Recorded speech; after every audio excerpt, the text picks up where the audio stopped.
ఏం చేస్తున్నావు రుషిక్కు? ఏం చేస్తున్నావు? ఏంటిది అది?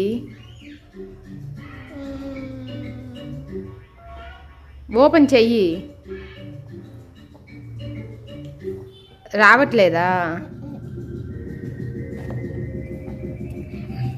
ఒక్కటి ఉంది.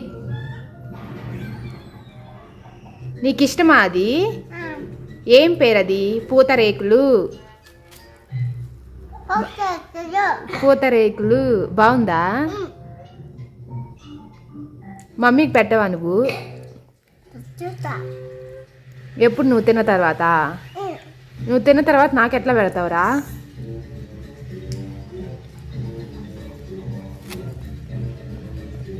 అబ్బో, కింద పడకుండా ఇది అడ్డు పెట్టుకొని తింటున్నావా? Very good. కొరకు